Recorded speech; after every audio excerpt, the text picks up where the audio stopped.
Hello everyone and welcome back to my channel in the year 2022, which has been a very long time since my last video. Again, wouldn't you agree? She's probably going to get angry at me and bite me at some point during this video. She's currently very grumpy. So usually what I do with my channel around like end of Christmas? Yeah, end of Christmas or over the 12 days of Christmas is I do a my year in review plus did I hit my actual New Year's resolutions for the year before? And then on top of that, I also do a how the year went, what my plans for the future is. It's a bit late for that, but I'm gonna do it anyway. So first and foremost, what the hell happened last year? A lot of damn things happened last year. So I started by making my message to my future self video. Where are you going? What's up? What do you want? That's not your stand right now. Do you want to go over there? So I started by making my message to my future self video, mainly because, again, that was a massive turning point for me of shedding the labels off me, getting rid of a lot of stress, getting rid of a lot of anger that just made me upset about who I am. And I basically was someone that I didn't like. I wanted to be someone I did like. And so that's the route I went down. And again, part of that was the whole, I want to be part of Ninja Warrior within the next 5 years. And that is still very much a goal. Have I made progress towards that goal? Have I? Hell, and I'm about to tell you why. Yes? Your feet are covered in poo. They are covered in poo. You're not standing on the camera. That's not how this works. You're not standing on the camera. No, you can't stand on the camera.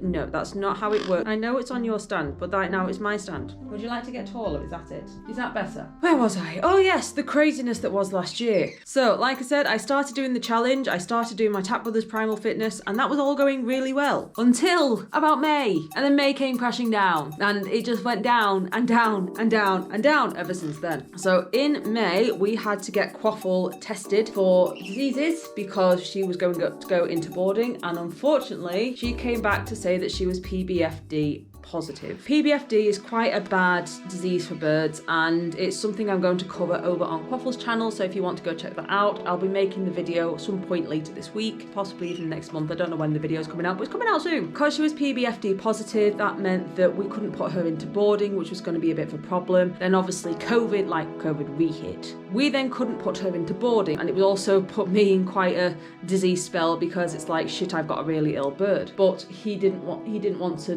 be bleh. Wow, Ashley. Long story short, the vet actually believed it was a false positive, didn't want to take the risk, and so decided we weren't going to test her again until another 3 or 4 months time. And the test came back negative to say that she was PBFD negative. But regardless of that, her coming down as PBFD positive in May certainly threw a spanner in the works. It got me very stressed, very upset, and a little depressed.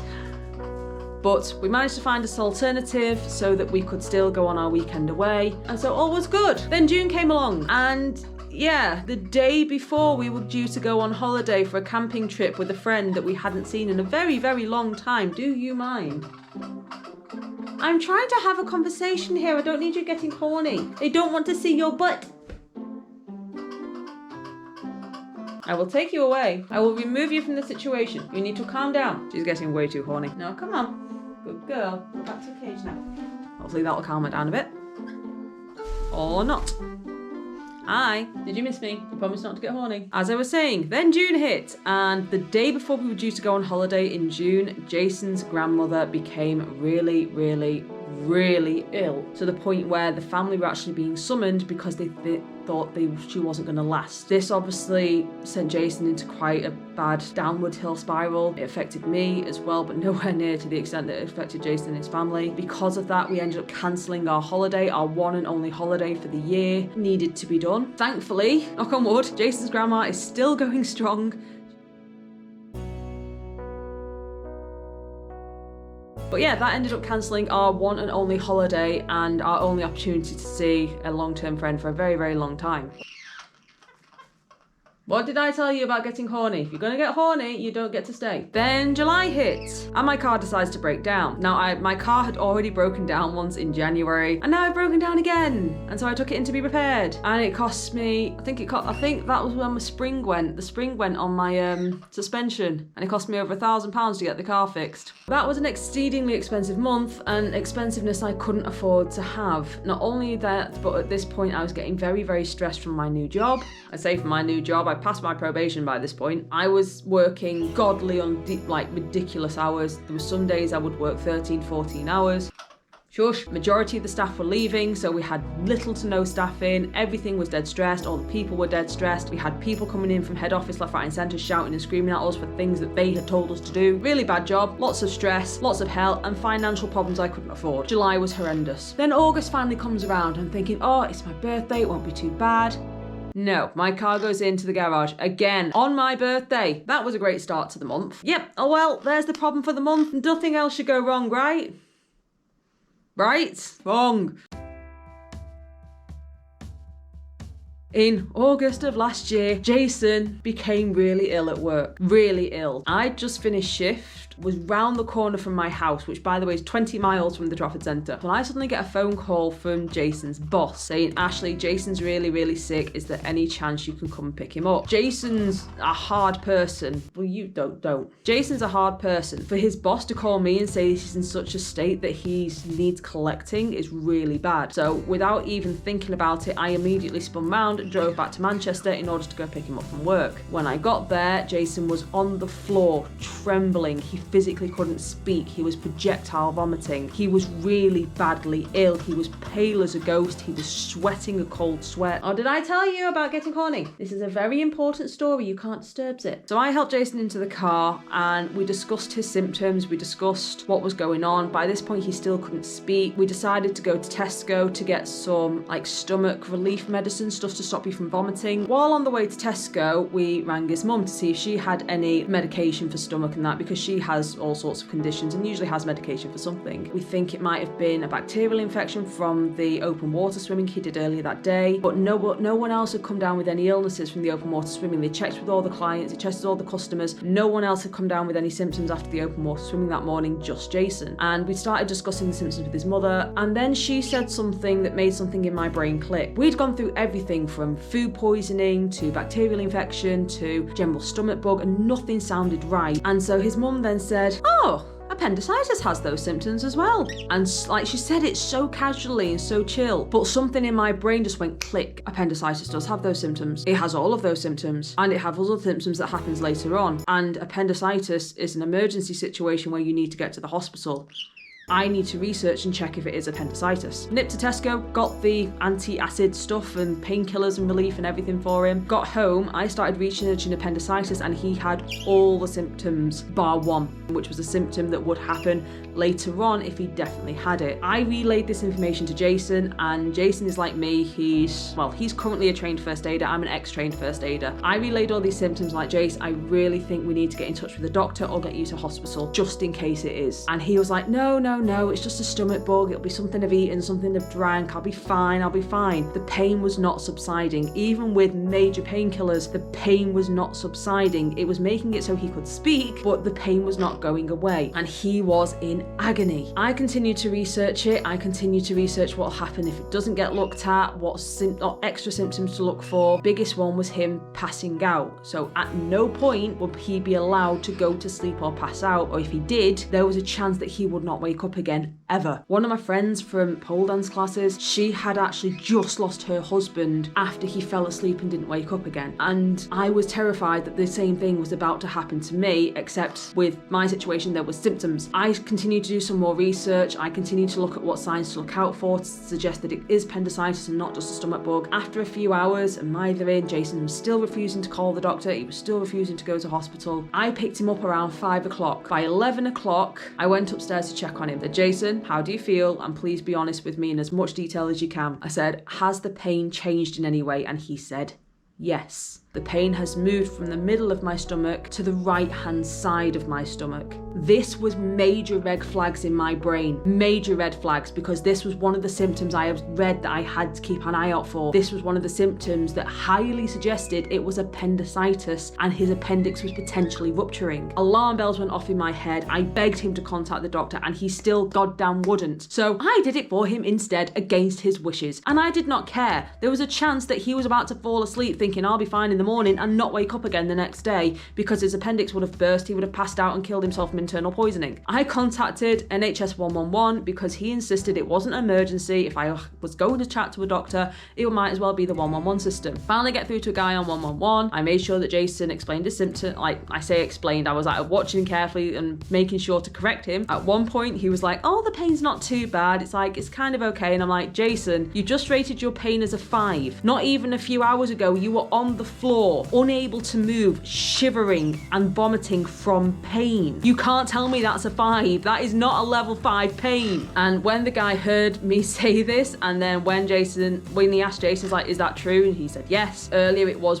worse, but now it's kind of getting better. It's tolerable now. I've had some painkillers. And then the guy turns around and says, I need to put you on to the on-call doctor. There's a high possibility that you're going to get sent to hospital tonight. Please get ready to go. Imagine my happiness when I was like, yes, finally, maybe if a professional says it, you'll understand. Helped him get dressed and we got ready to go just in case. The on-call doctor rang, went through a few additional symptoms and everything with Jason. Sure enough, the on-call doctor turned around and said, I am contacting A&E because obviously the point where it was mid-pandemic, so you couldn't go to A&E without an appointment. Don't you start. The on-call doctor said, right, I'm booking you an appointment for the hospital right now, please go get there as fast as you can. And I'm sat there looking at Jason going, do you believe me now? Do you believe me that this might be appendicitis now that you have a doctor telling you to go to A&E immediately?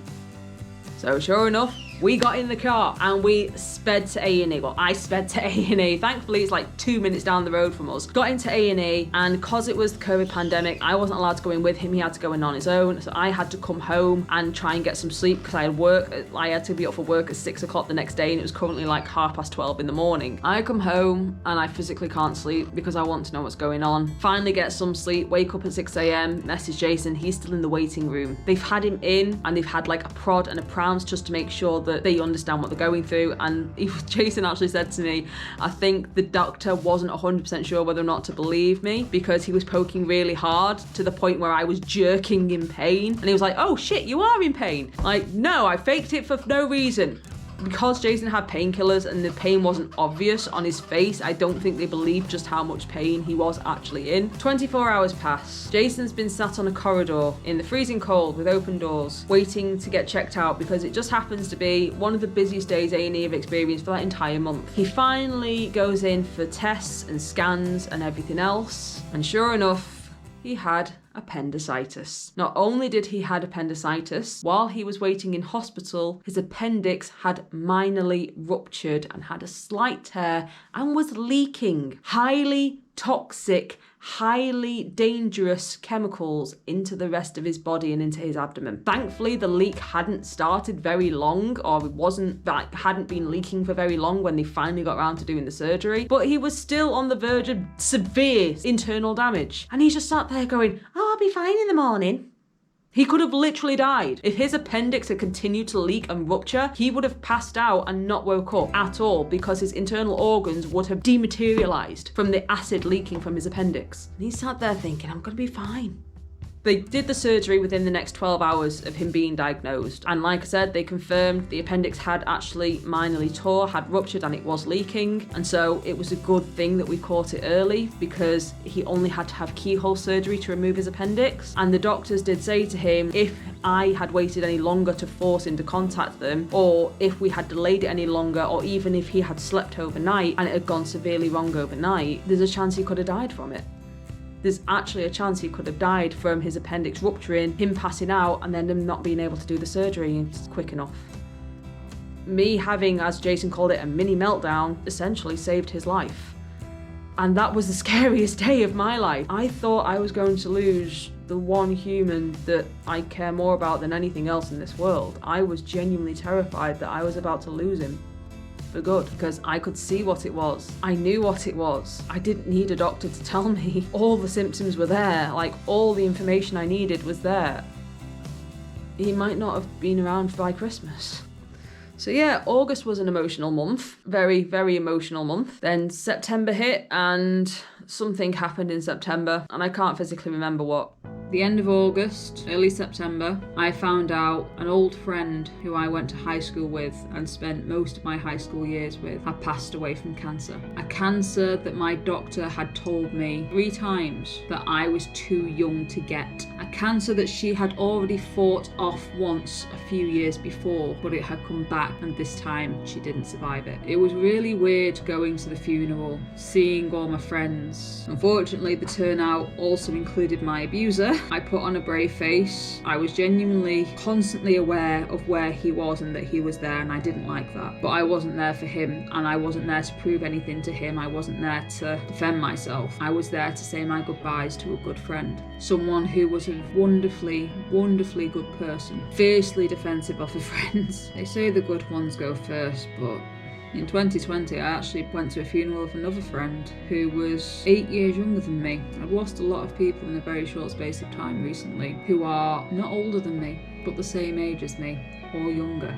I know that Jason was recovering from his surgery. He was struggling to walk still, or by this point he was moving, annoyingly. Do you have any idea how hard it is to stop a man from moving when he's an extremely active, like high energy person? It's nearly impossible. The doctor's there going, lots and lots of bed rest, do not do too much activity, and he's there walking around the house trying to do the dishes and clean up. I'm like, what are you doing? Sit down, stay. Can I not go on a walk? No, you can't go on a walk. Behave. You have any idea how hard that is? Nearly impossible. So that was a very stressful month, just trying to stop him from injuring himself. He was close to recovery to the point where he was actually contacting his manager saying, can I please come back? Because he's a workaholic, he likes to work, and his manager's saying to him, no, you will stay home for the entirety of your required bed rest, and you will stay home and relax and rest and heal. You are not coming back to work. I don't care how much you want to come back to work, you're not doing it. And it's a good thing he didn't, because the same day that he was mithering his manager saying, can I come back to work, he fell over one of the cats. I can't remember how he landed, but he basically injured his stomach again. Thankfully, none of the stitches ripped, and thankfully didn't cause too much damage, but he severely stretched and pulled and twisted the muscles in a way that caused him a lot more agony and resulted in him having to have even more bed rest post-surgery, much to his annoyance and anger. Then at the end of September, I was getting very stressed from work. I was happy in the sense that I've been promoted to team leader by this point, finally, but I was having enough. It was getting too stressful, it was getting too annoying. The working environment in general was getting too stressful and annoying. I was struggling with what to do. 2021 was a hell of a downhill slope. It was scary, it was horrible, it was menacing, but it's potentially resulted in one of the greatest years of my life. Upcoming, like 2022, is potentially going to be one of the greatest years of my life. And not just the greatest years of my life, but the start of the greatest time of my life. So, now you know what my year's been like and why I've been missing for God knows how long again. Anyway, thank you for watching, guys, and keep an eye out, like I said, for Quaffle's channel. Her next video will be coming up soon. But until then,